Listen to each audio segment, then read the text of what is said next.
While visiting Mexico, my wife secretly changed our flight details and left without me as a prank. Next day, she started sending me messages when she arrived in the USA. It was hilarious, she said. I ignored her for 7 days until I replied. Thanks for this. Susan has been the sweetest. 71 desperate calls. Look, I'm not the kind of guy who expects much from life. A decent cup of coffee, maybe some Netflix that doesn't buffer every 5 seconds, and the basic human courtesy of not being abandoned in a foreign country by the person who promised to love me till death do us part. Apparently, that last one was asking too much. I woke up that morning in our beachfront resort in Cancun with the kind of drowsy optimism that only comes from expensive thread counts and the distant sound of waves crashing. The sun was doing that thing where it filters through white curtains like some kind of tropical heaven. And I stretched out my arm, expecting to find my wife, Sabrina Caldwell, probably scrolling through Instagram or planning which overpriced smoothie bowl we'd be Instagramming for breakfast. Instead, my hand hit cold sheets and the devastating realization that I was alone. Not alone like she's in the bathroom alone, but alone like something is fundamentally wrong with this picture alone. I grabbed my phone from the nightstand, squinting at the screen with one eye still refusing to participate in consciousness. That's when I saw it. The text message that would basically define the next chapter of my life, and not in the motivational poster kind of way. It was hilarious. You should have seen your face while you were sleeping. I stared at those words like they were written in ancient hieroglyphics. Hilarious? What was hilarious? Did I snore particularly loud? Did I drool? Was there a spider on my face that she heroically removed while I slept? My brain, still operating at about 40% capacity, tried to piece together what possible scenario could warrant this level of amusement at 7 in the morning. Then I noticed the silence, not the peaceful, meditative kind of silence you pay extra for at wellness retreats. This was the wrong kind of silence, the kind that makes your stomach drop and your fight or flight response start doing warm-up stretches. I sat up, suddenly very awake, and looked around the room. Her suitcase, the massive pink monstrosity she insisted on bringing, despite my reasonable protests about baggage fees, was gone. Not just moved, but vanished like it had never existed. I stumbled out of bed, my feet hitting the cold tile floor, and started checking the bathroom, the closet, under the bed, like some kind of deranged detective investigating the case of the missing wife. Her sandals gone. Those ridiculous ones with the little flowers on them that she bought at a market in Padel Cararman 2 days ago, claiming they spoke to her soul. Her phone charger vanished. Even that god-awful sun hat she loved, the one that made her look like she was auditioning for a role in a retired librarian's vacation photo album, completely absent. My hands started shaking. Not from fear exactly, but from that special cocktail of confusion, anger, and what the hell is happening that your body serves up when reality stops making sense. I grabbed my phone again and scrolled through our text thread, looking for clues, explanations, or maybe a hidden message that said, "Psyche, I'm hiding in the closet." Nothing. Just that one cryptic text about my sleeping face being hilarious. I did what any rational person would do in this situation. I called the hotel desk.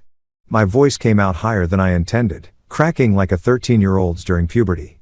"Hi, yes, this is room 412. Did my wife leave like check out without me?" I try to sound casual like this was a totally normal question that people asked every day.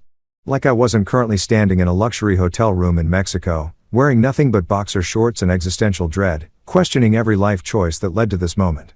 The receptionist's voice came through with a kind of cheerfulness that felt personally offensive given my current mental state. "Yes, sir.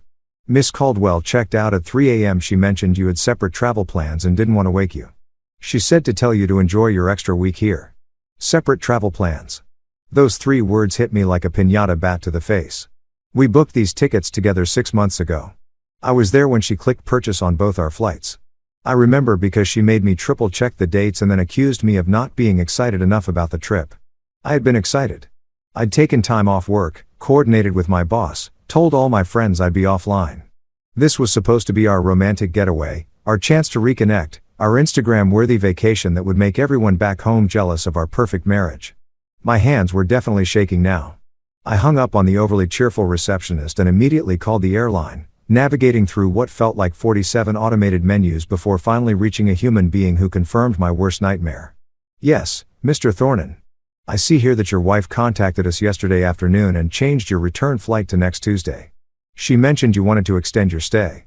She took the 6 a.m. flight back to Louisville this morning."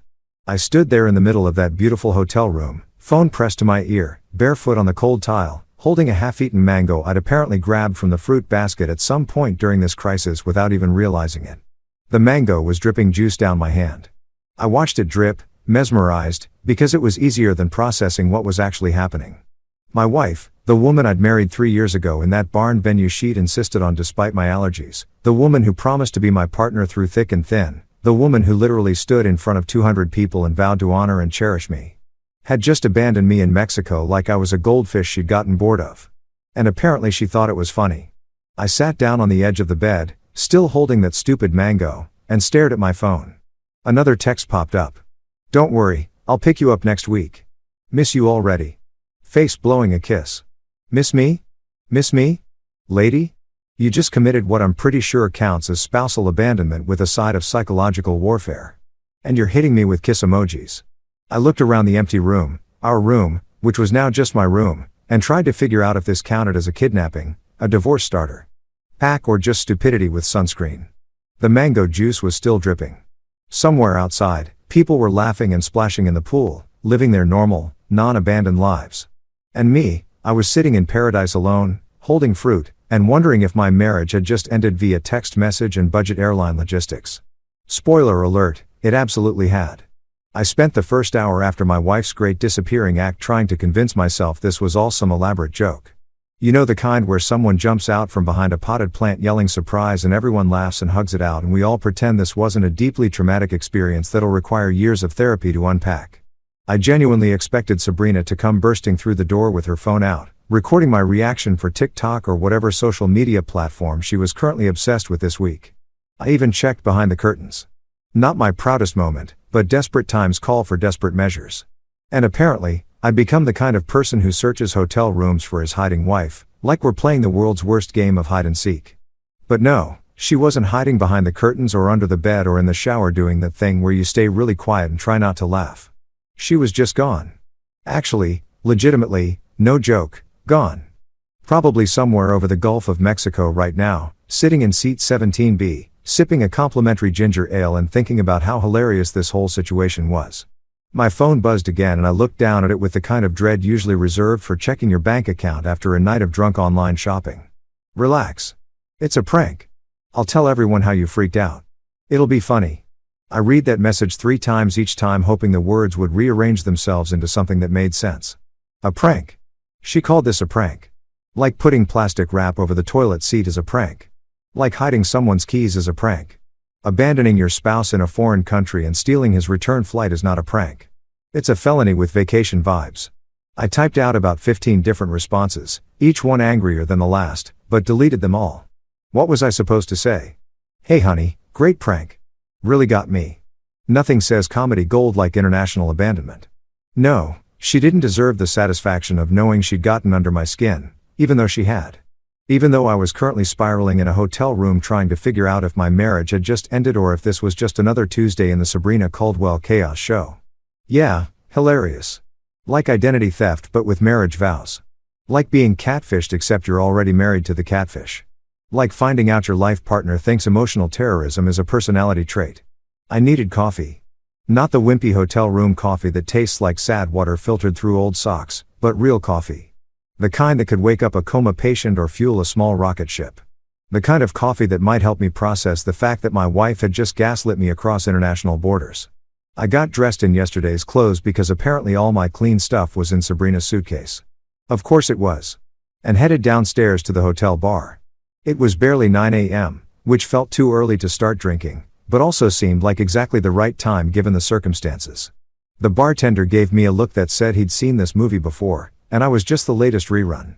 Strongest coffee you've got, I said, sliding onto a bar stool. And maybe a map to the nearest U.S. embassy, if that's a thing you keep behind the bar. He smiled sympathetically and poured me something that looked like it could strip paint. Perfect. I sat there trying very hard not to look like a man whose entire life had just imploded before breakfast, which is harder than it sounds. I kept checking my phone, partly hoping for an explanation that made sense, and partly hoping Sabrina would text something so ridiculous I could use it as evidence in the divorce proceedings I was increasingly convinced were in my future. That's when I noticed her.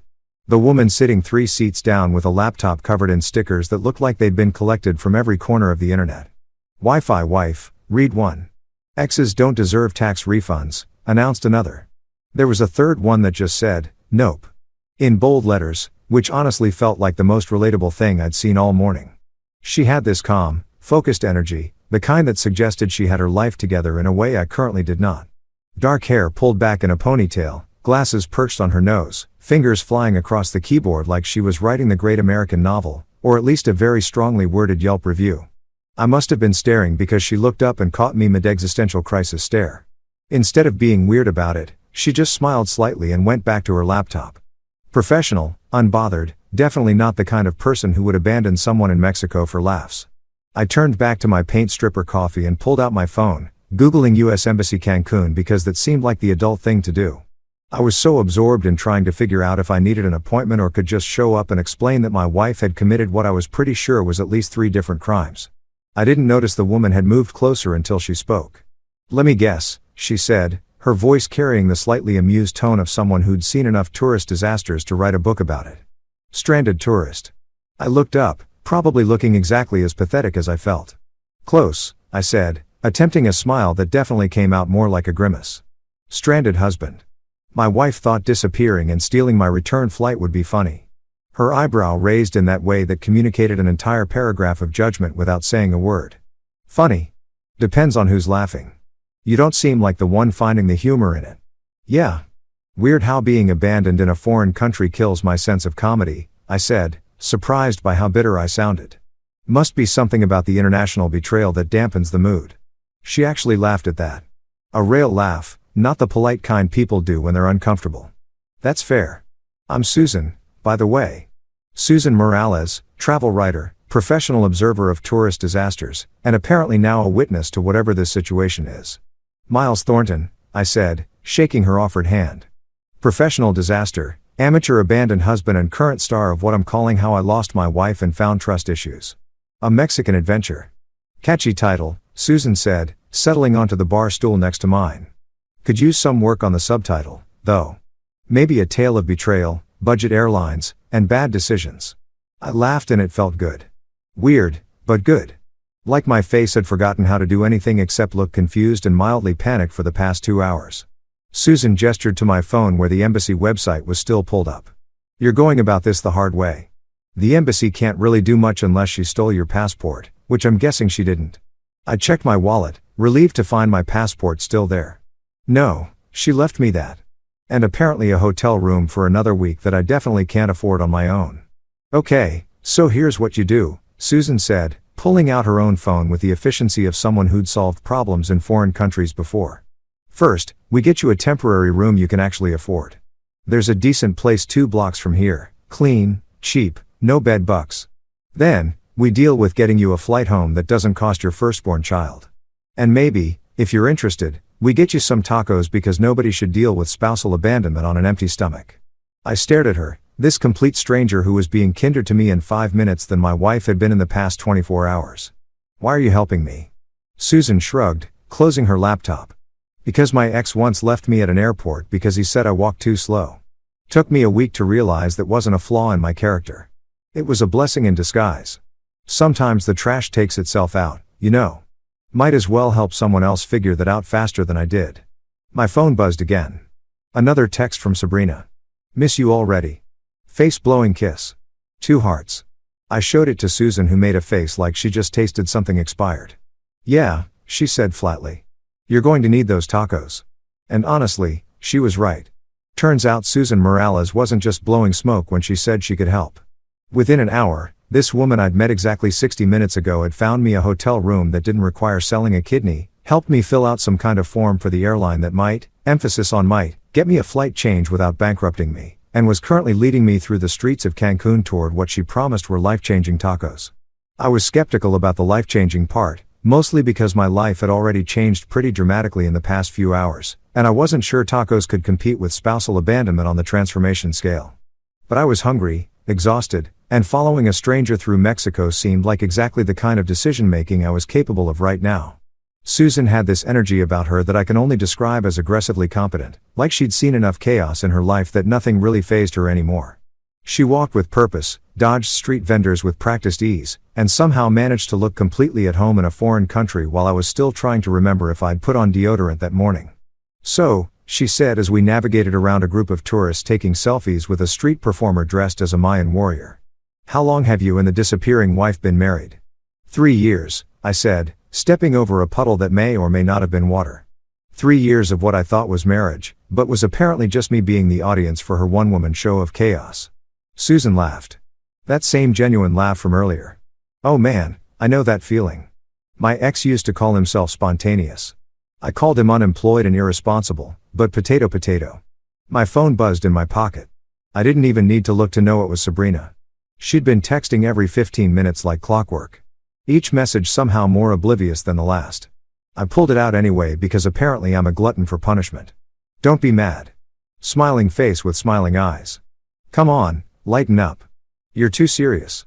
Everyone at home thinks this is hilarious. Face with tears of joy. I showed the screen to Susan, who made a sound that was half laugh, half disgusted snort. Everyone at home thinks it's hilarious. Who's everyone? Her other personality. The voices in her head. Probably her mom. I muttered. That woman thinks Sabrina walks on water. Could literally commit arson. And her mom would be like, oh, she's just being creative with fire. Susan steered me into a small taco stand that looked like it had been there since the beginning of time. The kind of place that had exactly 3 items on the menu and made all of them perfectly. No Instagram-worthy neon signs. No cutesy decorations. Just an older woman behind a grill who looked at us like she could see into our souls and found mine particularly pathetic. Dual pastor uno carnitas. Susan ordered without hesitation, then looked at me. You're not vegetarian or anything, right? At this point, I'd eat cardboard if someone served it with enough hot sauce. I said. The woman behind the grill cracked what might have been a smile and got to work. We sat at a wobbly plastic table on the sidewalk and I typed out a response to Sabrina, then deleted it. Typed another one. Deleted that, too. Susan watched me with the expression of someone who'd been exactly where I was. You want my advice? She asked. I feel like you're going to give it whether I want it or not. True, don't respond. Not yet. Let her sit in the silence for a while. Let her wonder if you're mad or hurt or just done. Right now. She thinks this is all part of her hilarious prank. She needs to realize it's not. I stared at my phone at those messages with their stupid emojis and realized Susan was right. Every time I responded, even with anger, I was playing Sabrina's game. I was being the audience, the straight man to her comedy routine, the person who cleaned up her messes and made excuses for her behavior. I put my phone face down on the table. Okay, radio silence it is.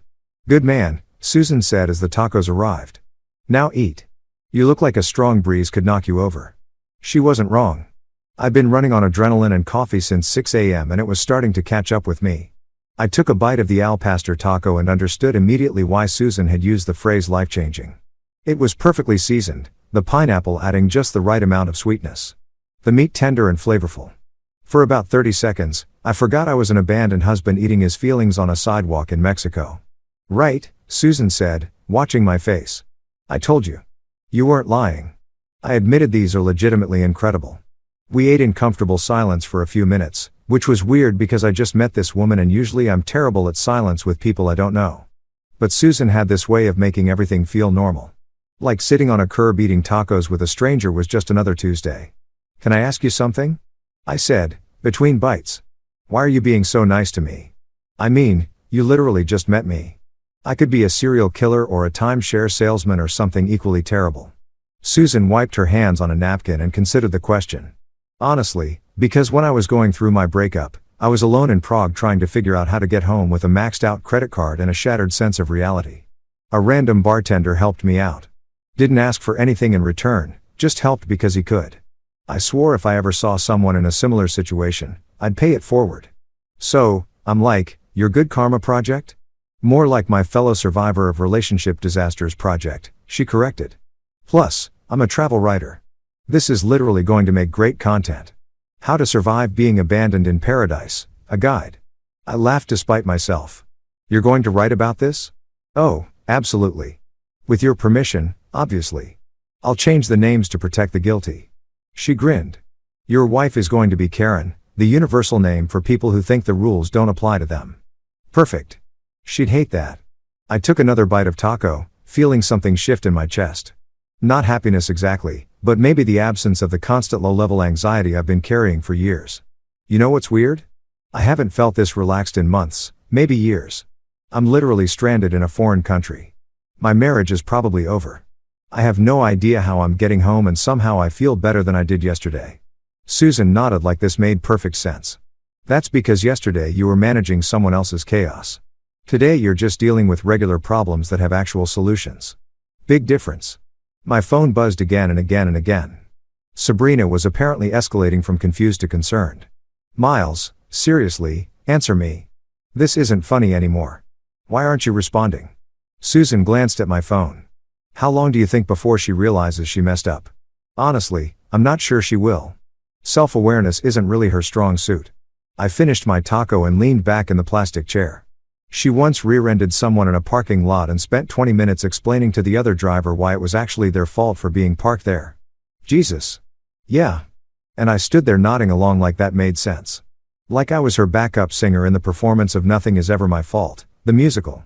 Well, Susan said, standing up and stretching, consider this your retirement from that show. Come on, let's get you checked into that hotel and then maybe we can actually enjoy the city. When's the last time you did something just because you wanted to, not because someone else needed you to?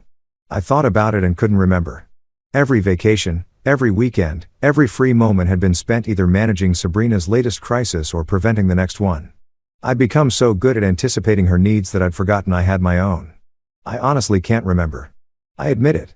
Then we're starting today, Susan declared.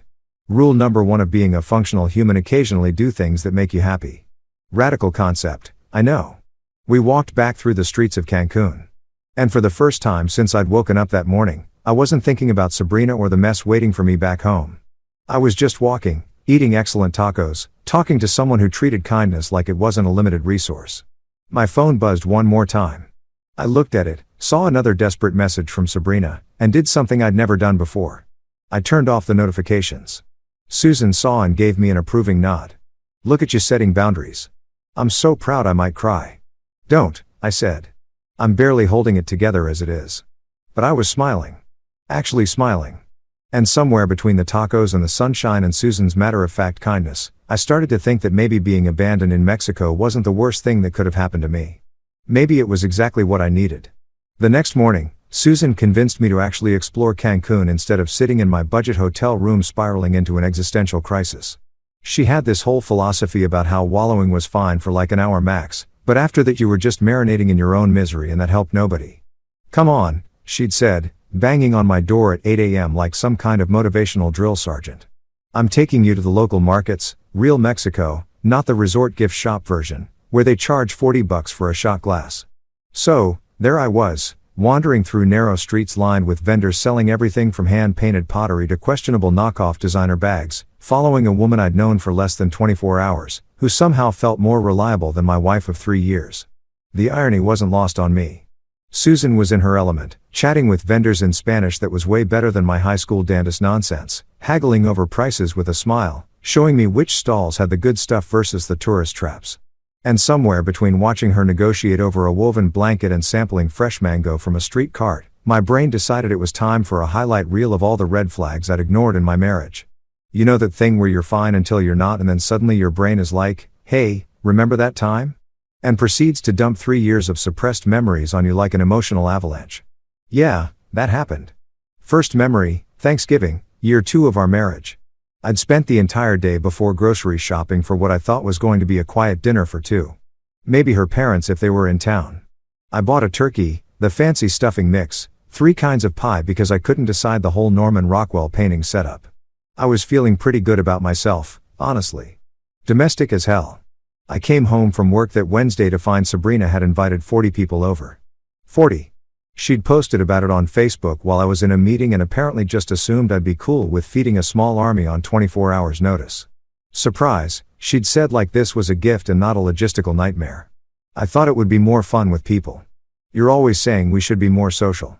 I'd said that once about maybe inviting our neighbors over for coffee, not about hosting a refugee camp's worth of people for a major holiday without discussion.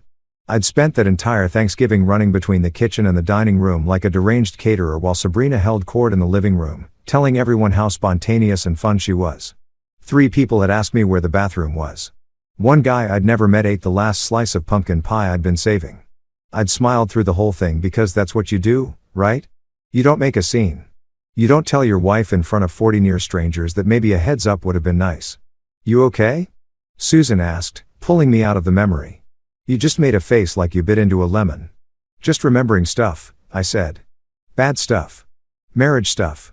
Ah, the greatest hits collection, Susan said knowingly. Let me guess. You're suddenly remembering all the times she did something ridiculous and you just went along with it. Bingo. I picked up a small ceramic turtle from one of the stalls, turning it over in my hands. How'd you know? Because that's what happens when someone shows you who they really are and you finally believe them.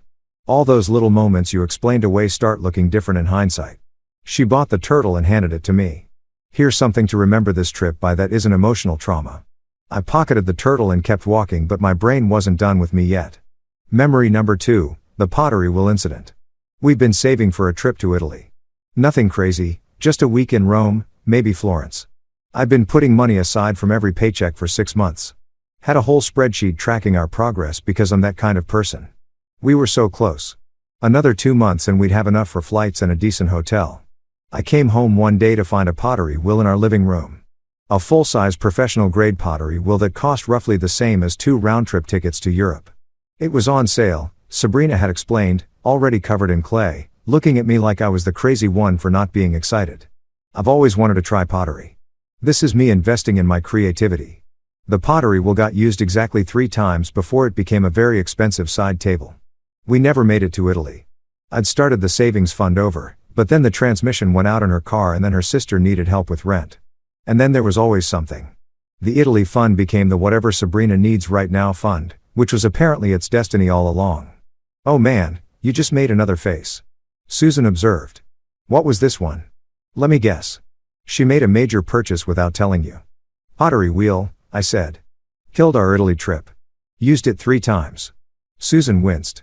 Ouch. Yeah, my ex bought a motorcycle with our wedding fund. Said we could just get married at the courthouse instead because marriage is about love, not expensive parties. Then he left me for someone he met at a biker rally, so I guess he was half right. That's awful. Hey, I got a good blog post out of it and learned to never date anyone whose idea of financial planning is it'll work out. She steered us toward a taco stand. Apparently, her solution to everything involved tacos, which honestly I wasn't mad about. The pottery will become a family heirloom, or does it haunt your living room? Side table. I admitted she stacked mail on it for a year before I finally sold it on Craigslist. Of course, she did. Susan ordered for both of us without asking, which should have been annoying, but somehow wasn't. What else? I can tell you're on a roll. Memory number 3 hit me while we were waiting for the tacos. The great wine incident. We bought this couch together, one of the few things we'd actually agreed on. It was cream colored, which I'd argued against because cream colored anything in a house was just asking for trouble. But Sabrina loved it. Said it made the room feel elevated and sophisticated, whatever that meant. It cost more than my first car. 3 months later, she spilled an entire bottle of red wine on it during a party. Not a glass, a bottle, the full-sized plenty of alcohol content kind of bottle. And instead of I don't know, apologizing or even acknowledging it was a bummer, she just laughed and declared that it gave the couch character. Like the couch was a protagonist in a coming-of-age novel instead of an expensive piece of furniture now sporting what looked like a crime scene. I'd spent the next week trying every carpet cleaner known to man, while Sabrina posted pictures of the stained couch on Instagram with captions about embracing imperfection and living authentically. She got 200 likes. The couch never recovered. It gave it character, I muttered out loud without meaning to. What did she spilled red wine on our expensive couch and said it gave it character? I spent a week trying to clean it and she acted like I was being uptight for caring. Susan stopped walking and looked at me with an expression that was half sympathy, half wanting to reach through time and shake past me. Miles, buddy, that's not quirky. That's just being inconsiderate and then gaslighting you about it. I know that now, I said, but at the time I thought I was being too rigid. She always made me feel like I was the problem for having, normal expectations about how adults behave. The tacos arrived and we found a spot to sit. This time on an actual bench instead of a curb, which felt like progress. Susan was quiet for a minute, just eating and thinking, which I appreciated. Not everything needed immediate commentary. You want to know what I think? She finally said, I feel like I'm about to find out either way. She smiled. Fair. I think you've been living with someone who used spontaneous as an excuse for I don't want to consider how my actions affect other people. And I think you've been so busy being understanding and flexible and accommodating that you forgot you're allowed to expect basic respect from your partner. That hit harder than it should have, or maybe exactly as hard as it needed to. Yeah, I said quietly. I think you're right. Of course, I'm right. I'm always right. It's my best and most annoying quality. She bumped my shoulder with hers. But hey, look at the bright side. You're figuring this out now instead of 20 years from now when you've got a mortgage and kids and even more reasons to stay in something that makes you miserable. My phone buzzed. It had been doing that less frequently, like Sabrina was starting to realize that her usual tactics weren't working. I glanced at it. I'm starting to get worried. This isn't like you. I showed it to Susan, who snorted. Not like you. Not like you to what? Except being abandoned in Mexico with grace and humor. She's really doubling down on the gaslighting, huh? It's her specialty, I said, putting the phone away. That and rewriting history until she's always the victim. Well, she's about to learn that you can't gaslight someone from 1,000 miles away when they've got a friend who sees through the. Susan finished her taco and wiped her hands decisively. Come on, we're going to the beach. You're going to sit in the sun, drink something with an umbrella in it, and remember what it feels like to exist without managing someone else's chaos. Is that an order? Absolutely. I'm very bossy when I'm right, which, as I mentioned, is always. We headed toward the beach, and with every step I felt a little lighter, like I was physically walking away from 3 years of making excuses, of cleaning up messes, of pretending that chaos was the same thing as charm. Susan called it out simply as we hit the sand. You've been living with a performance artist. And the performance was emotional chaos. I nearly choked on the coconut water I just bought. That's exactly what it was. Oh my God. I was the audience paying for the tickets. Exactly. And now she spread her arms wide, gesturing at the ocean. Now you're a free man in Mexico with a new friend, good tacos, and the chance to figure out who you are when you're not playing supporting actor in someone else's drama. I sat down in the sand watching the waves, feeling the sun, and thought about pottery wheels and wine-stained couches and 40 unexpected Thanksgiving guests. All those moments I'd explained away, minimized, accommodated. All those red flags I'd painted green in my mind. Not anymore. Day 3 of my Mexican exile started the same way Day 2 ended, with Sabrina blowing up my phone like it was her full-time job. The difference was by Day 3, I'd stopped even looking at the notifications. They'd just become background noise like Sickas in summer, or that one car alarm that goes off every night at 2 a.m. and everyone just learns to ignore. I was having breakfast at a cafe Susan had recommended.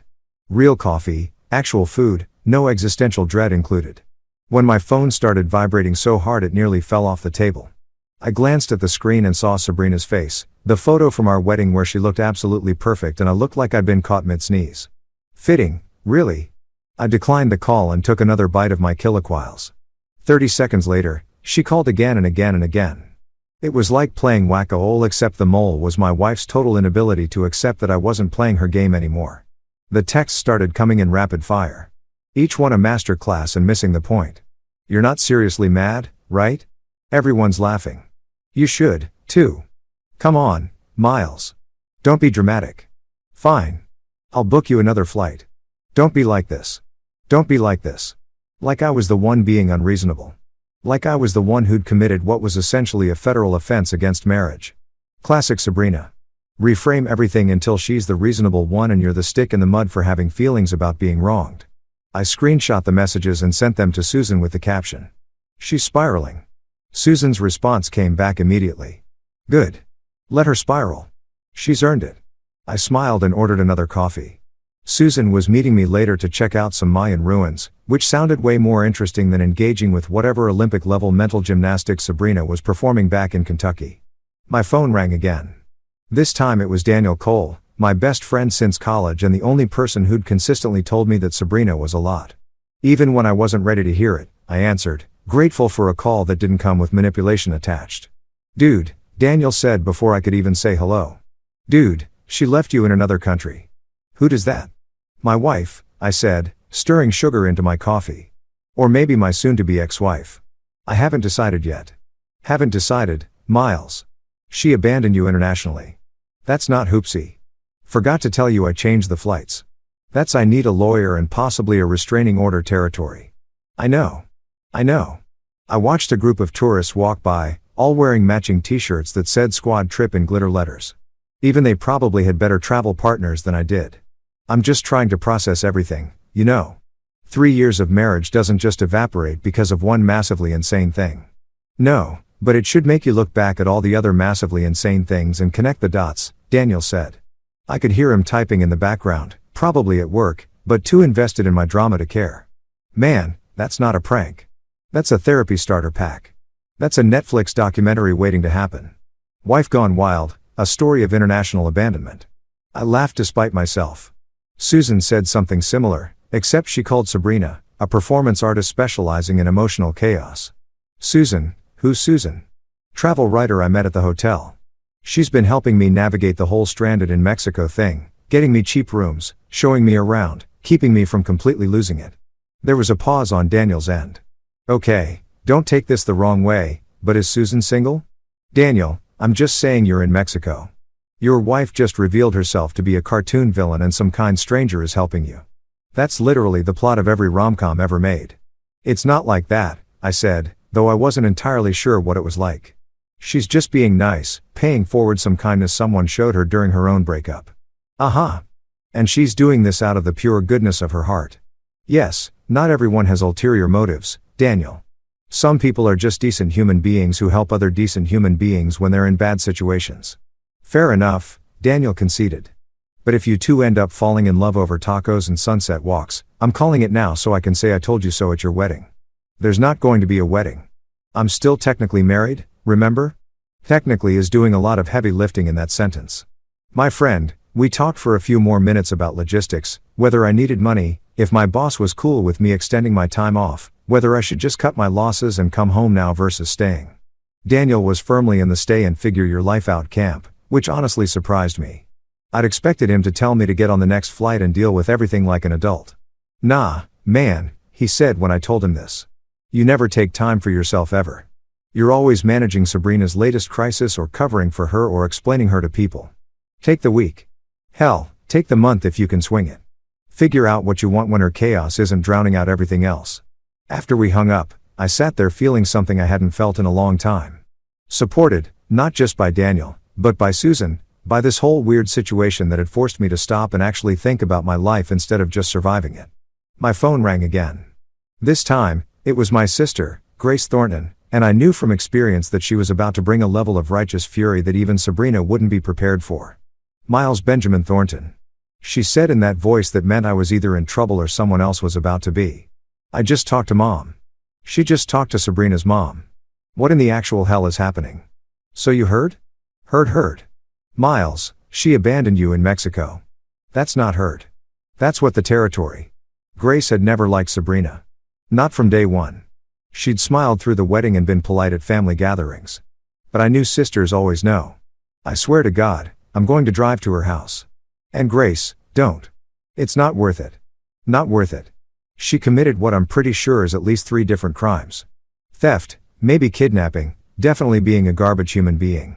That last one isn't a crime. It should be. I could hear her pacing, which she always did when she was worked up. Miles, you've been making excuses for her for 3 years. 3 years of oh. She's just spontaneous and that's just how she is. And she doesn't mean it that way. And all of us have been biting our tongues because you seemed happy or at least happy-ish and we figured you knew what you were doing. Turns out I didn't. I admitted quietly. Grace's voice softened. No, you didn't. But that's not your fault. You're a good person who assumed the person you married was also a good person. That's not naive. That's just human. But Miles, she paused for emphasis. You always said she was just quirky. Quirky people don't commit international abandonment. Quirky people collect stamps or learn to juggle or wear mismatched socks. They don't steal your flight and leave you in another country. I know. Do you? Because you've been cleaning up her messes for so long. I'm not sure you know where her chaos ends and your life begins. That hit hard. Mostly because it was exactly what Susan had said yesterday and what Daniel had implied. And what I've been slowly realizing over the past 3 days of actually having space to think. I'm figuring it out. I said, being down here away from all of it, it's like I can finally see everything clearly. All the stuff I explained away or minimized or just accepted because that's what you do in a marriage.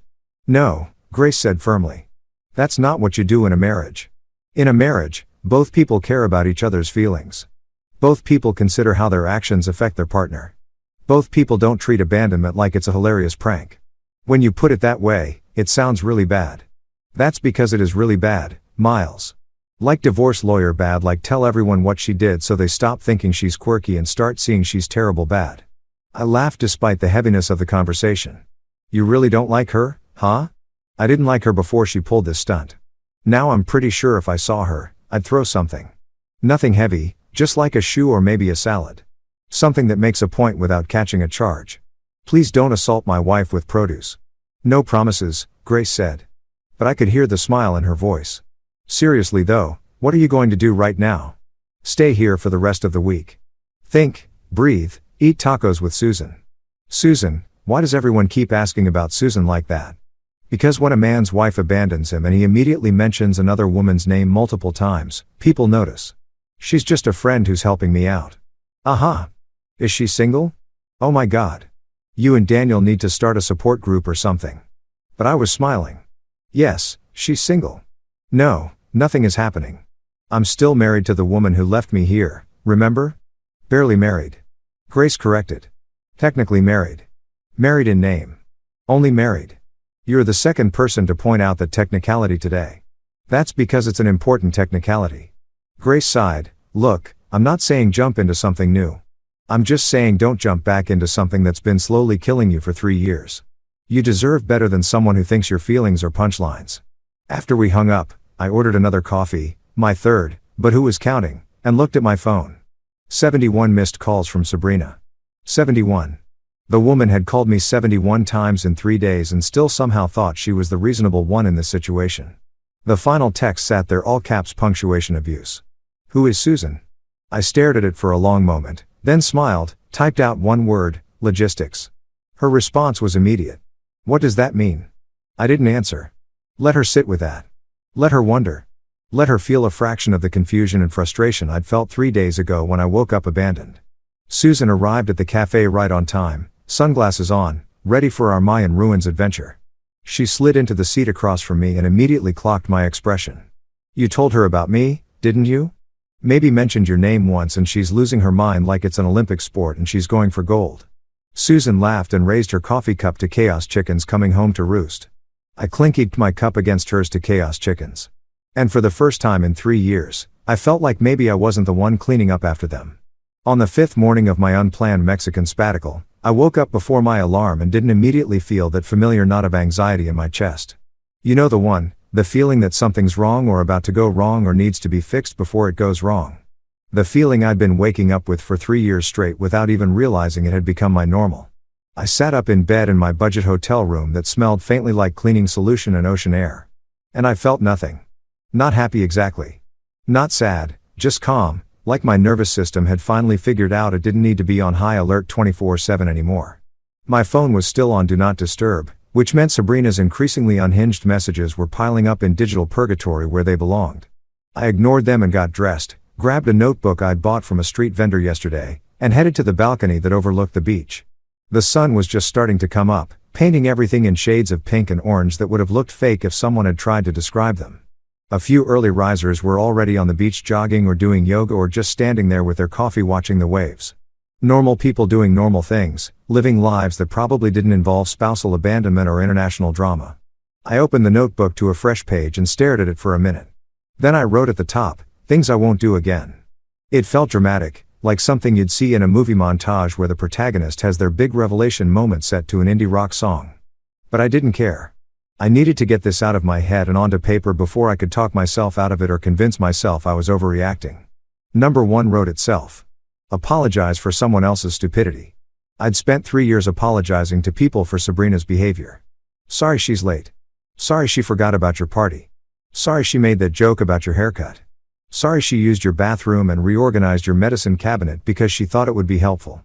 Sorry. Sorry. Sorry, always sorry, like I was her PR representative instead of her husband.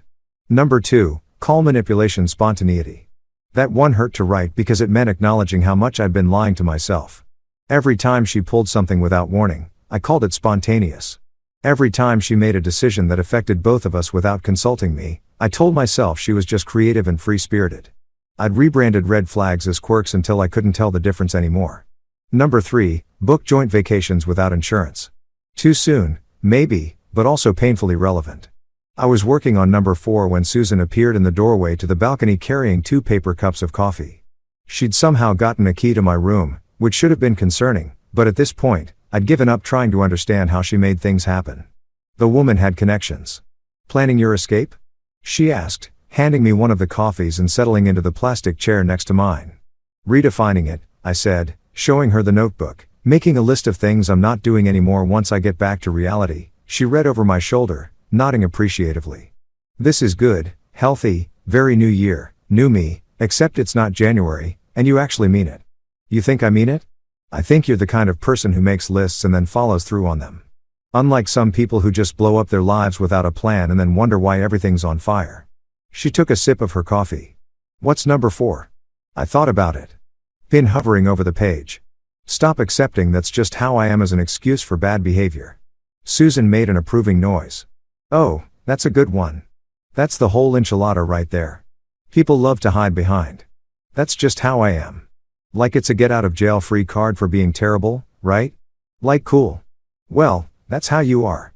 And how I am is someone who doesn't want to deal with that anymore." "Exactly." Susan gestured with her coffee cup enthusiastically. "See, you're getting it. You're having your moment. I'm so proud. I might cry. Please don't. My emotional bandwidth is maxed out as it is." We sat in comfortable silence for a few minutes, watching the sun finish its dramatic entrance over the ocean. A family was setting up on the beach below. Kids already running toward the water while parents hauled umbrellas and coolers. Normal family vacation stuff. The kind of vacation where nobody gets abandoned. "Can I add something to your list?" Susan asked. "Go for it. Stop booking joint vacations with people who might strand you in foreign countries." I laughed so hard I nearly spilled my coffee. "That's fair. That's very fair. Consider it added." "Good. I hate people who use adventure as an excuse for bad behavior. Like, no, Karen, abandoning your husband isn't adventurous. It's just mean." My phone buzzed on the table. I glanced at it and saw I'd gotten a text from Daniel. "Sabrina just posted a 3-paragraph Facebook status about marriage and communication. It's the most passive-aggressive thing I've ever read. Want me to screenshot it?" I typed back, "Absolutely, yes." The screenshot came through 30 seconds later and I nearly choked. The post started with, "Sometimes in marriage, we have to remember that people process things differently," and went downhill from there. It was a masterclass in making herself sound reasonable while subtly implying I was being dramatic and childish for not finding her prank funny. The comments were even better. Most people were confused about what she was vaguely gotten the full story because they were not having it. Daniel's girlfriend, Rachel, "Girl, you left him in Mexico. That's not a communication issue. That's a you issue." My cousin Beth, "If by process things differently, you mean be justifiably upset about international abandonment, then yeah, I guess Miles is processing differently." Even Sabrina's own college friend had chimed in. "This feels like missing reasons." The Facebook post. I showed the phone to Susan, who read through the comments with increasing delight. "Oh, wow. She said she really thought this would make her look good, huh? She thought people would be on her side. Apparently, she's always been able to spin things to make herself the victim. Usually works, too. Not this time, though." Susan zoomed in on one particular comment from someone named Jennifer. "Just so we're clear, you changed his flight without telling him and left him in another country, and you think he's overreacting? Girl, get help." "I like Jennifer," I said. "Jennifer gets it. Jennifer is the MVP." Susan agreed. She handed my phone back and stood up, stretching. "Come on, let's go get breakfast.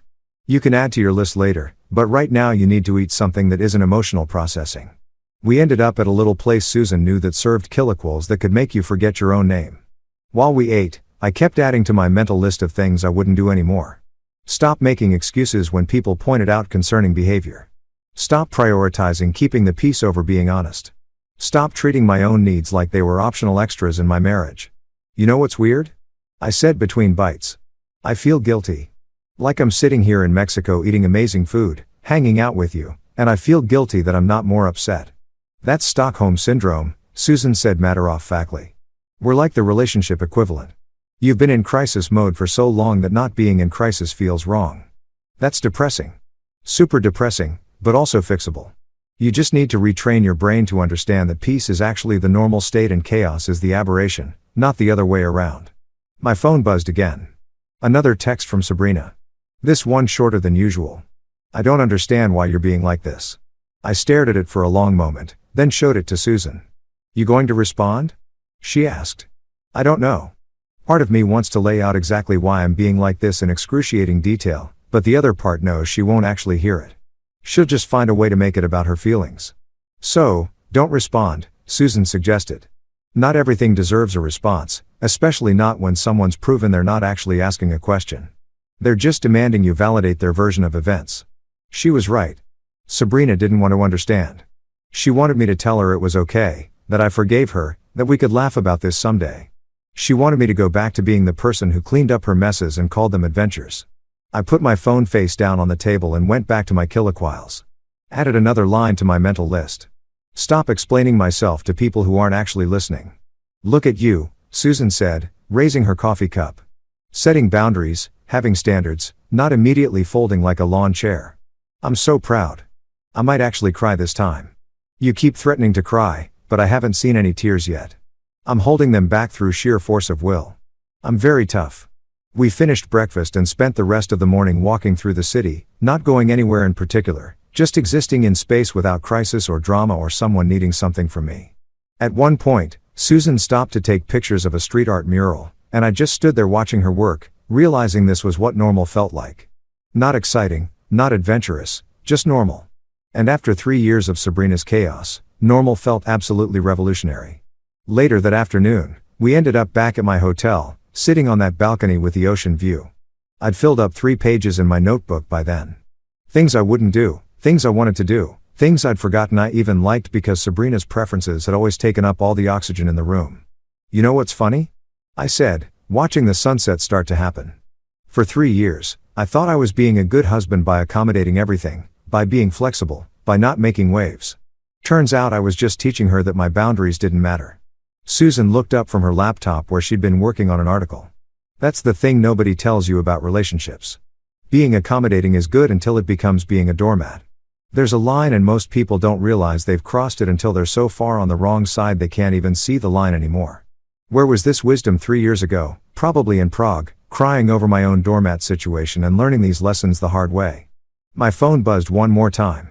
I looked at it, saw another message from Sabrina, and did something I'd never done before. I opened my notebook, wrote one final line. Next time, I'm escaping on purpose, and put my phone away without reading the message. Susan noticed and smiled. Progress. Yeah, I said, meaning it. I think so. And for the first time in 3 years, I wasn't exhausted. I wasn't anxious. I wasn't Sabrina's safety net or cleanup crew or audience. I was just me. And me was doing pretty damn good all things considered. By day 7, I'd found something I didn't even know I'd been missing. Peace. Not the everything's fine kind of peace that's really just denial wearing a happy mask, but actual genuine wake up and don't immediately check your phone for disastrous peace. The kind where you can hear your own thoughts without someone else's chaos drowning them out. Sabrina's text had gone through what I can only describe as the 5 stages of grief. Accept instead of acceptance at the end day. She'd landed somewhere between bargaining and straight up denial. It was like watching someone speedrun every manipulation tactic in the handbook. Day 1 had been smug. It was hilarious. You should have seen your face. Day 3 was confusion. Why aren't you answering? This isn't funny anymore. Day 5 brought panic. Miles, please. I'm getting worried. Just let me know you're okay. And now, day 7, we'd arrived at what I like to call the spiritual bypassing phase. I've been praying about this. God told me to call you. I stared at that last message while eating breakfast at my favorite cafe. God told her to call me. God, the almighty creator of the universe, apparently had nothing better to do than get involved in Sabrina's self-created drama. I wondered if God had also told her that abandoning your spouse in a foreign country was a bad idea, or if that message got lost in translation. I showed the text to Susan, who'd become my unofficial breakfast companion and life coach over the past week. Oh, wow. She said, reading it over her coffee cup. We've reached the Jesus phase of her breakdown. That's new, is it, though? She does this thing where she claims divine intervention whenever she wants something. Like when she bought that pottery wheel, she said God put it on her heart. God's got terrible financial advice then. Susan said, stealing a piece of my toast. What are you going to do? Nothing, I said and realized I meant it. I'm going to sit here, eat this incredible breakfast, and then we're going to Tulum like we planned. Her spiritual crisis is not my emergency. Susan raised her coffee cup. Look at you having boundaries. My little student is all grown up. I'm older than you emotionally. You're basically a toddler learning to say no. I'm very proud. We finished breakfast and headed out to Tulum, which Susan had been hyping up all week as one of the most beautiful places in Mexico. She wasn't wrong. The ruins sat on cliffs overlooking water so blue it looked photoshopped. And for a few hours, I completely forgot about Sabrina and abandoned flights and 3 years of accumulated relationship debris. Susan and I explored the ruins, took touristy photos, and had one of those conversations that happens when you're walking through ancient history, and your own life suddenly feels very small and manageable in comparison. You know what I realized? I said, standing at the edge of the cliff, looking out at the ocean.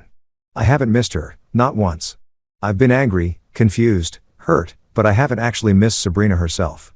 Susan stood next to me, quiet for a moment. That tells you everything you need to know. Yeah, I said. I think it does. My phone buzzed in my pocket. I didn't even check it. God's messages could wait. That evening, we ended up at this place with fairy lights strung between palm trees and music that made you want to stay forever. Susan ordered for both of us. She'd figured out my taste in food after 5 days, which was more attention than Sabrina had paid in 3 years, and we sat there talking about everything except my failing marriage. She told me about her travel blog, Miles and Smiles, which she'd started after her divorce as a way to reclaim her life. The irony of the name wasn't lost on either of us. So, you're telling me, I said, that I've been having a breakdown with someone literally named Miles and Smiles. The universe has a sense of humor, Susan said, grinning. Or really terrible timing. Could go either way. How's the blog doing? Good, actually. Turns out people like honest travel content that isn't just influencers pretending everything's perfect. I write about the disasters, the missed flights, the food poisoning, the hotel rooms that smell like feet. Real stuff. Is this going to be real stuff? I gestured vaguely at myself. Am I going to be a blog post titled "The Man Whose Wife Left Him in Cancun Only with Your Permission"? Susan said seriously, and I'd change all the names. You'd be Marcus or something. Marcus? Fine, you pick. How about the guy who finally figured it out? Susan smiled. I like that. Very aspirational. When she asked if I miss Sabrina, I said the truest thing I'd said all week. I missed the peace I thought she'd bring. Turns out that peace had an early checkout time. Susan laughed so hard she nearly knocked over her drink. That's the best breakup quote I've ever heard. I'm stealing that for the blog. Royalties appreciated. We spent the rest of the evening under those fairy lights. And I realized something. I hadn't laughed this much in years. Real laughs. The kind that come from your stomach instead of just being polite noise. With Sabrina, I'd always been laughing at her jokes, her stories, her performance. With Susan, I was just laughing because things were actually funny. My phone buzzed multiple times during dinner. By the time we left, I had 43 new messages from Sabrina, each one more desperate than the last. The final one simply read, "I don't know what else to say." I typed back one sentence. Maybe try sorry. Then I added, actually, don't. Save it for someone who still believes you. I didn't send the second part. Some things didn't need to be said. Walking back to the hotel, Susan bumped my shoulder with hers. You doing okay? Yeah, I said, surprised to find it was true. I really am. Is that weird that I'm doing okay while my marriage falls apart 1,000 m away? Not weird at all. Sometimes things need to fall apart so better things can fall together. Besides, your marriage fell apart the moment she booked that flight. You're just finally noticing the rubble. We stopped at my hotel and Susan gave me this look that was half concerned, half proud. You've changed this week in a good way. Yeah, I said, thinking about my notebook full of boundaries and the phone full of messages I wasn't rushing to answer. I stopped being the punchline. She smiled and started being the headline. I watched her walk away, then went up to my room and looked at my phone one more time. Sabrina had called 17 more times, left voicemails I wouldn't listen to. Sent texts I wouldn't read because somewhere between the tacos and the ruins and the fairy lights, I'd realized something. She thought she'd left me behind in Mexico. But really, she just freed me. And honestly, that was the funniest part of this whole thing. On the 8th morning, I woke up and decided to be petty. Not in a destructive way, not in a burn down her life kind of way, but in that delicious, perfectly justified way that feels like poetic justice wrapped in karma's gift paper. I'd been thinking about it all night. Sabrina had spent the past week treating my silence like it was the unreasonable part of this equation, like I was the one being dramatic by not immediately forgiving her for what was essentially marital kidnapping with a side of gaslighting. She'd blown up my phone, Posted vague Facebook statuses about communication and marriage, and even tried the God card. Nothing had worked, and I could practically feel her panic vibrating through the cellular network. So, I decided to give her exactly what she'd given me. Uncertainty. I opened my messages, scrolled past the absolute novel of texts she'd sent overnight. Seriously, the woman had written more words begging for attention than Tolstoy wrote in War and Peace and typed out one simple sentence. Thanks for this, Susan has been the sweetest. I read it over 3 times, making sure it hit exactly the right note of casual and cryptic. Not mean, not cruel, just informative. Then I hit send and waited. The response time was genuinely impressive. My phone started ringing before I could even set it down. Once, twice, 3 times. I declined each call with the kind of satisfaction usually reserved for crossing the last item off your to-do list or finding $20 in your coat pocket. The text started coming in like machine gun fire. Who is Susan? Miles, answer me. What does that even mean? Are you serious right now? I took a sip of my coffee, the good stuff from the cafe, not the hotel room sadness water, and smiled. Susan walked in right on cue, somehow already knowing I'd pulled the trigger on what we'd been joking about calling Operation Make Her Sweat. You did it, didn't you? She said, not even needing to ask. I might have mentioned your name. And she's losing her mind. I showed her my phone, which was now actively having a seizure with incoming notifications. Susan's eyes got wider with each message. Oh my God. She called you 71 times in 30 seconds. 73 now. She's persistent. I'll give her that. Susan sat down across from me, looking at my phone like it was a particularly fascinating science experiment. What are you going to do? Let her cook, I said, using the phrase Daniel had taught me last night during our phone call. Let her sit with the exact feeling she gave me when I woke up to that goodbye text. My phone rang again and again. The voicemails were piling up like snow in a blizzard. Each one probably more unhinged than the last. I could practically hear Sabrina spiraling from 1,000 m away, which was exactly the right distance for me to be from a Sabrina spiral. You're kind of enjoying this, Susan observed. Is that bad? Nah. Watching karma work in real time is underrated entertainment. Plus, you've earned some petty revenge. You've been taking the high road for a week. Sometimes you need to take the scenic route through a round and find out territory. I let a few more hours pass, during which Sabrina's messages evolved from angry to panic to something that could only be described as a full breakdown. This isn't funny. You're scaring me. Is Susan the reason you're ignoring me? I can't believe you do this to me. That last one made me actually laugh out loud. She couldn't believe I'd do this to her. The woman who literally abandoned me in another country was upset that I'd made a vague reference to another human woman. The audacity was truly Olympic level. Around noon, I finally picked up. Not because I felt bad, but because I wanted to hear her reaction in real time. Sue me, Miles, she practically screamed into the phone. Who the hell is Susan? Susan, I said calmly, like we were discussing the weather. She's been helping me out this week. You know, since I got stranded and all. Helping you out. What does that mean? It means she's been making sure I don't starve or get lost or have a complete mental breakdown while dealing with the fact that my wife committed what I'm pretty sure is a federal offense. Don't be dramatic, Sabrina snapped, and I could hear her pacing. She always paced when she was losing an argument.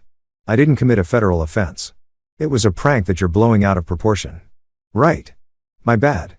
International abandonment is totally prank territory, right up there with whoopee cushions and fake lottery tickets. Miles, is Susan single? I could hear her trying a different tactic. Are you with something going on? Why would that matter? I asked innocently. You left me here. What did you think was going to happen? That I'd just sit in a hotel room crying until you decided to care. That's not I do care. I've been trying to reach you all week. Weird how you cared so much after you stole my flight and disappeared at 3 a.m. I took another sip of coffee, enjoying this way more than I probably should have. But yeah, tell me more about how you care. Susan was watching me with barely contained glee, giving me 2 thumbs up like I was giving a TED talk on standing up for yourself. You're being cruel, Sabrina said, and I could hear the tears starting. The tears always started when she realized she wasn't winning. This isn't like you. You're right. I said the old me would have apologized by now for making you feel bad about abandoning me. Lucky for you, he's currently taking a vacation from being your emotional support doormat. Miles, is there anything else? Because Susan and I have plans this afternoon. The silence on the other end was deafening. I could practically hear the wheels turning, her brain trying to process this version of me that didn't immediately fold. Plans? She finally choked out. Yeah, plans. You know those things people make when they're not managing someone else's chaos. Susan's teaching me about them. Revolutionary concept. I can't believe you're doing this. Sabrina whispered. Really? Because I'm pretty sure this is just me giving you back exactly what you gave me. Except I'm doing it with words instead of playing tickets. I could hear her crying now. Full-on sobbing. And I felt nothing. Not satisfaction, not guilt. Just nothing. Like watching a stranger cry over something that didn't involve me. I need to know, she said between sobs. Are you cheating on me with Susan? I laughed. Actually laughed. Sabrina, you left me in Mexico as a prank. You don't get to ask me questions about my behavior. That ship sailed when you sailed away at 6 a.m. without me. That's not an answer. You're right. Here's an answer. Relax. It's just a prank. Then I hung up. Susan was staring at me with her mouth open. Did you just use her own words against her? Yeah, I did. That was ice cold. Was it too much? Are you kidding? That was perfect. That was poetry. That was Susan stood up and slow clapped.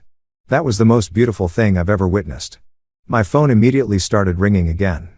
I let it ring, watching Sabrina's face flash on the screen over and felt something shift. Not revenge exactly, more like balance. Like the scales had finally evened out and I wasn't carrying all the weight anymore. You know what the funny part is? I said to Susan, I don't even feel bad. That's because you shouldn't. She played a stupid game and won a stupid prize. This is just the prize ceremony. We left the cafe and my phone kept ringing, kept buzzing, kept demanding attention it wasn't going to get. And for the first time in 8 days, maybe for the first time in 3 years, I felt like I was the one in control of my own life. Sabrina thought she could play games with me and I just accept it. Turns out I could play too and I was way better at it than she expected. By the second week of my Mexican liberation, because let's be honest, that's what it was. The narrative back home had shifted in ways that would have been hilarious if they weren't so satisfying. Apparently, Sabrina's funny prank had stopped being funny to everyone except Sabrina herself. And even she was starting to realize that the joke had a punchline she didn't see coming. Daniel called me on day 10 with an update that made my morning coffee taste even better than usual. Dude, he said, barely containing his laughter. You need to hear what's happening back here. It's beautiful. It's like watching dominoes fall except the dominoes are Sabrina's reputation.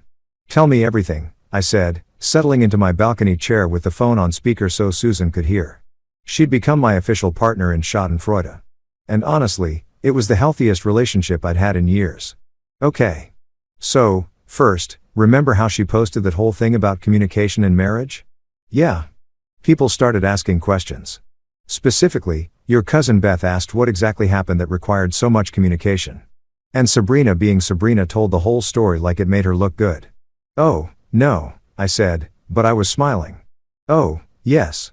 She literally posted, I changed Miles's flight as a joke to give him some alone time in Mexico and now he's being dramatic about it. Posted it publicly on Facebook where your entire family could see it. Susan grabbed my arm, eyes wide. She did not. She absolutely did, Daniel confirmed. And then your Aunt Karen, the good Karen, not the mean Karen, commented, you abandoned your husband in a foreign country and you're surprised he's upset? And it spiraled from there. I put my head in my hands, torn between secondhand embarrassment and pure joy. What did people say? Oh man, where do I start? Your mom commented just a single question mark, which is somehow the most devastating response possible. Grace wrote an entire essay about how this isn't quirky, it's emotional abuse. My girlfriend Rachel posted a link to an article about narcissistic behavior. Even my mom commented, and she never comments on anything. What did your mom say? This explains so much about their marriage, which ouch, but also accurate. Susan was fully invested now, leaning in like we were watching the season finale of a really good TV show. What about her friends? Did anyone defend her? That's the best part, Daniel said. And I could hear the grin in his voice. Her friends tried it first. You know, the usual Sabrina is just spontaneous and Miles is probably overreacting stuff. But then people started sharing their own Sabrina stories. Remember when she borrowed Jessica's car and returned it with an empty tank and a parking ticket? Oh God, I forgot about that. Jessica didn't forget. She commented with receipts, literal photos of the parking ticket. Then other people started piling on with their own stories. It was like watching a dam break, except the dam was made of repressed complaints about Sabrina's behavior. I sat there processing this, trying to reconcile the image of Sabrina I'd been carrying around, spontaneous, creative, free-spirited, with the reality that apparently everyone else had seen clearly while I was busy making excuses. So, she's basically been cancelled by Facebook? Susan asked. Not cancelled exactly, more like exposed. The post has like 200 comments now, and maybe 5 of them are supportive. The rest are either people calling her out or people sharing their own Sabrina horror stories. After I hung up with Daniel, Susan and I sat in silence for a moment watching the waves crash against the shore. You okay? She asked. I know she's terrible, but that's still got to be weird to process. Honestly, I feel like I've been living in an alternate reality for 3 years, and I'm just now stepping back into the real one. Everyone saw what she was except me. That's not true. You saw it. You just convinced yourself you were seeing it wrong. My phone buzzed with a text from Grace. Have you seen Facebook? Call me. Then another from my mom. Miles. Honey, we need to talk about Sabrina. Then one from Sabrina's own mother. Miles, I'm so sorry. I had no idea she'd done something like this. I don't know what's gotten into her. That last one hit different. Sabrina's mom had always been her biggest defender. The person who explained away every weird behavior as artistic temperament or creative genius. If even she was apologizing, things had really gone sideways. I called Grace, who answered on the first ring. Please tell me you've seen the Facebook post, she said without preamble.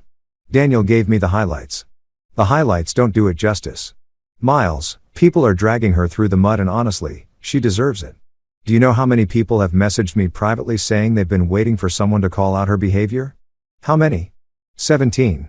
17 people, Miles. 17 people who've apparently been bitten by Sabrina's chaos and just never said anything because they thought you were happy. I thought about that. 17 people who'd seen what I couldn't or wouldn't see. 17 people who'd kept quiet to keep the peace just like I had. What's she saying now? I asked. Oh, she's gone full victim mode. Posted another status about how hurtful it is when people don't understand your sense of humor. But here's the thing, nobody's buying it anymore. Even her college friends are being like, girl, maybe sit this one out. That evening, I got a text from Sabrina's boss at the architecture firm where she worked. We'd met a few times at company parties, and he'd always seemed like a reasonable guy who probably wondered why his employee's husband always looked vaguely stressed. Miles, I hope you're doing okay. Sabrina mentioned the Mexico situation. Just wanted to say that if she treats clients the way she apparently treats her personal relationships, we're going to have some serious conversations when she gets back to work. Wishing you the best. I showed the text to Susan, who let out a low whistle. Her boss just essentially told you he's going to discipline her for her personal behavior. That's wow. Is it bad that I don't feel bad about it? Not even a little bit. Play stupid games. Win stupid prizes. She played the stupidest game possible, and the prize is everyone finding out who she really is. My phone kept buzzing throughout the day. Mutual friends asking if I was okay. Family members offering support. Even my old college roommate reached out saying he'd always thought Sabrina was a lot, but hadn't wanted to say anything. The one that got me, though, was from my boss, Richard. Taking some extra time is absolutely fine. In fact, take another week if you need it.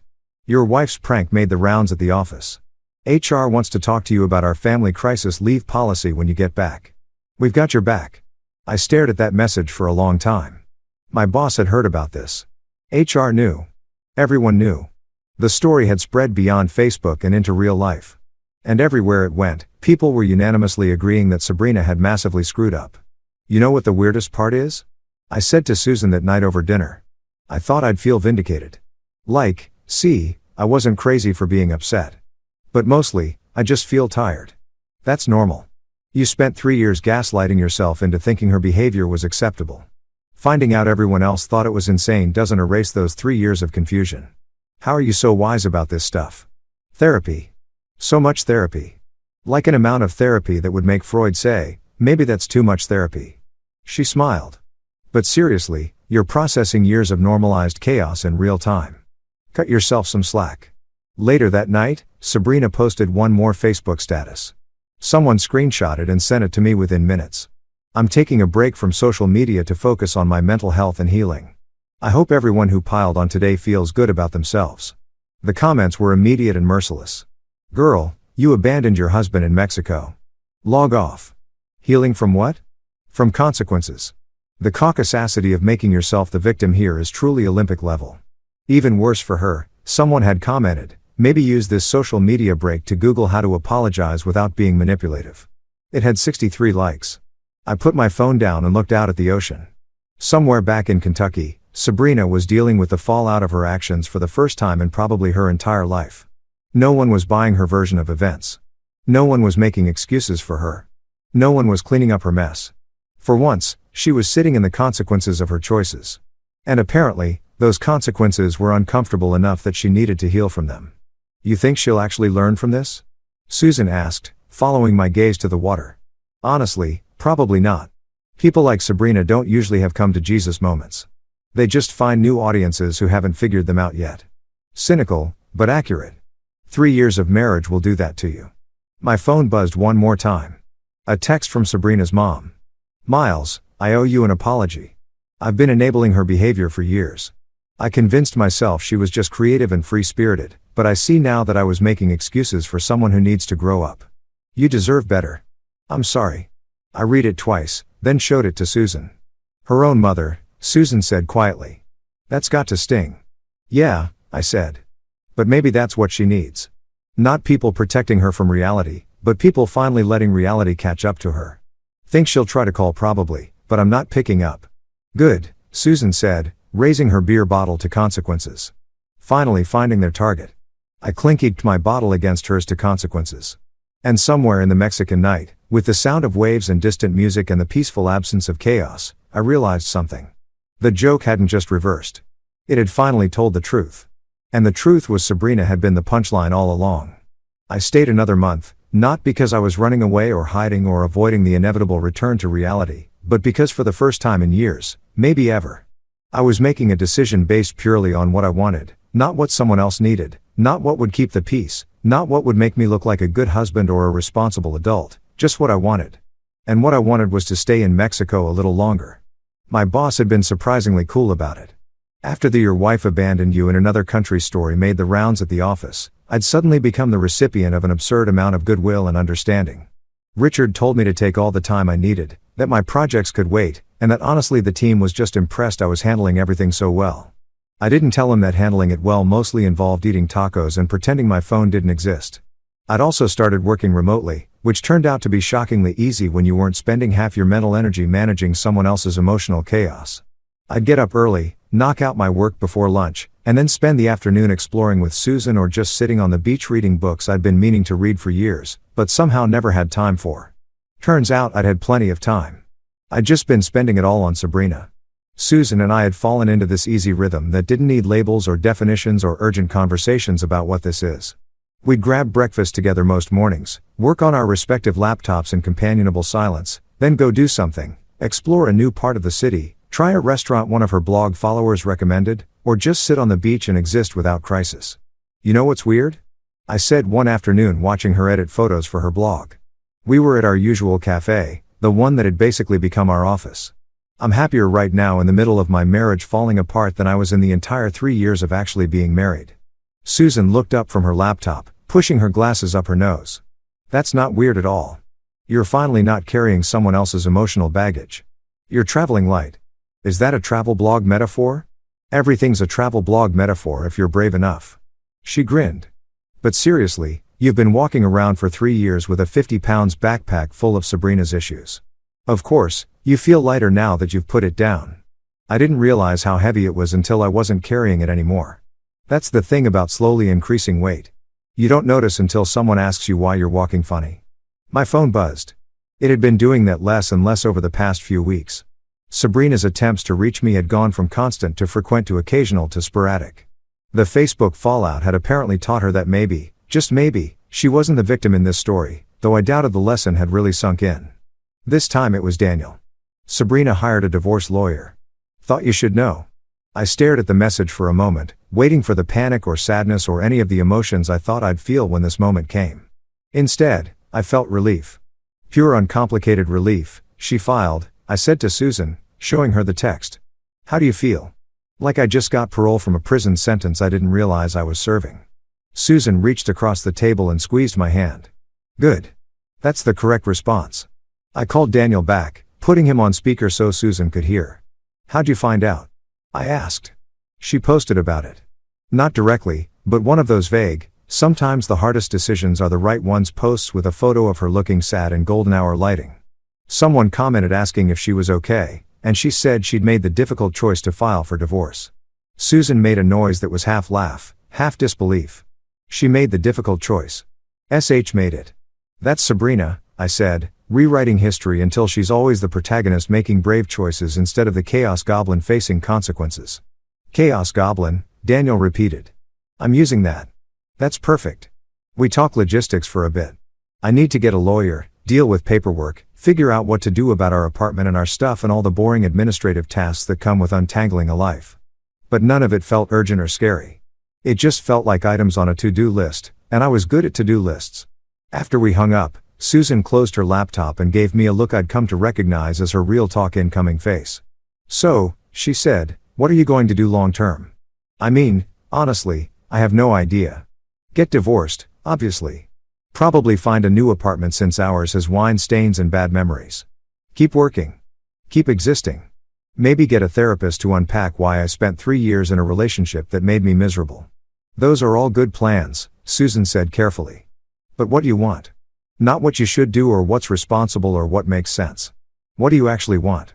I thought about it, watching the street outside the cafe, tourists taking photos, locals going about their day, the whole world just spinning along without needing my input or permission.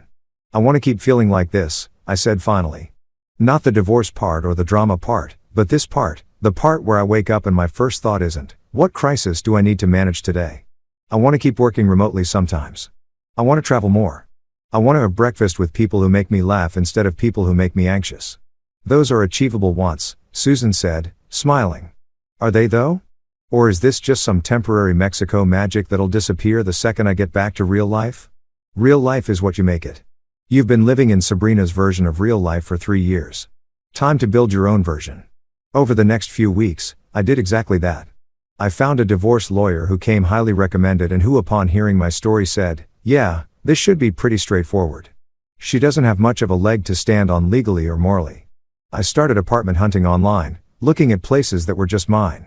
1 bedroom because I didn't need space for someone else's pottery wheel or impulse purchases. Near a park because I discovered I actually liked running when I wasn't too stressed to remember I had legs. I called my family and actually talked to them instead of just giving them surface level updates designed to avoid questions about my marriage. Turned out they were pretty great when I wasn't using all my energy pretending everything was fine. And I spent time with Susan. Not dating exactly because neither of us was ready to label what we were doing. But we were doing something and that something felt healthy and easy and nothing like the complicated mess I just escaped. One evening about 3 weeks before I was planning to fly home. We were sitting on the beach watching the sunset. It had become our thing. This daily ritual of watching the sky do its dramatic performance in shades of orange and pink and purple. You know what I realized? Susan said, drawing patterns in the sand with her finger. This is the longest I've hung out with someone without wanting to run away. Is that a compliment or are you setting up an elaborate joke? It's a compliment, you weirdo. I like hanging out with you. You're the only person I've met in years who doesn't make me feel like I need to be on all the time. Right back at you, I said. You're like the human embodiment of not needing to try too hard. That's the nicest thing anyone's ever said to me. We sat in comfortable silence for a while, and I thought about how different this felt from sitting with Sabrina. With her, silence meant she was plotting something or upset about something or about to announce she'd made a major life decision without consulting me. With Susan, silence was just silence, peaceful, easy, not requiring translation or management. So, she said eventually, you're going back in 3 weeks. Yeah. And then what? And then I start my actual life. The one where I'm not a supporting character in someone else's chaos show. Think you'll miss Mexico? Absolutely. But I think I'll miss this version of me more if I don't take him home with me. Susan smiled. Good answer. My phone buzzed one more time. A text from Sabrina, the first one in days. I hope you're happy. You got what you wanted. I read it then showed it to Susan who rolled her eyes so hard I worried they might get stuck. You got what you wanted, she quoted. Like you wanted any of this. Like you secretly hoped your wife would abandon you in Mexico so you could have an extended vacation. Should I respond? What would you say? I thought about it, watching the sun sink lower toward the horizon. There were a lot of things I could say. I could point out that she was the one who filed for divorce. I could remind her that she started this whole mess. I could list every single thing she'd done wrong over 3 years and document exactly how we got here. But instead, I just deleted the message and put my phone away. Nothing, I said to Susan. There's nothing to say that would make a difference. Look at you being emotionally mature and stuff. I'm so proud. I learned from the best, I said, bumping her shoulder with mine. We watched the rest of the sunset in silence, and I realized something. Sabrina thought she'd left me behind when she took that flight at 6 a.m. 3 weeks ago. She thought she was teaching me some kind of lesson or pulling off the prank of the century or whatever backwards logic had convinced her that abandoning your spouse was comedy gold. But really, she just freed me. Freed me from thinking I needed to fix everything. From believing that love meant accepting chaos, from the exhausting work of making excuses for inexcusable behavior. She'd freed me to find out who I was when I wasn't busy being her safety net. And that person, he was sitting on a beach in Mexico, watching the sunset with someone who made him laugh without making him anxious, making plans for a life that didn't require crisis management or damage control. That person was doing pretty damn good. You know what's funny? I said to Susan as the last bit of sun disappeared below the horizon, what? She thought abandoning me would be hilarious. And honestly, it kind of was, just not in the way she expected. Susan laughed. That real laugh I'd come to love over the past month. That's the spirit. Turn your trauma into comedy. Very healthy. I learned that from you, too. I'm a terrible influence. The best kind. We walked back to the hotel as the stars started coming out. And I thought about how 3 weeks ago I'd been a man holding a half-eaten mango barefoot in a robe, wondering if his marriage counted as kidnapping or just stupidity with sunscreen. Now I was just a man who'd survived, learned, grown, and come out the other side with better boundaries and an appreciation for really good tacos. Sabrina had tried to make me the punchline of her joke, but the joke was on her because I'd never been happier in my entire life. And that, my friends, was absolutely hilarious.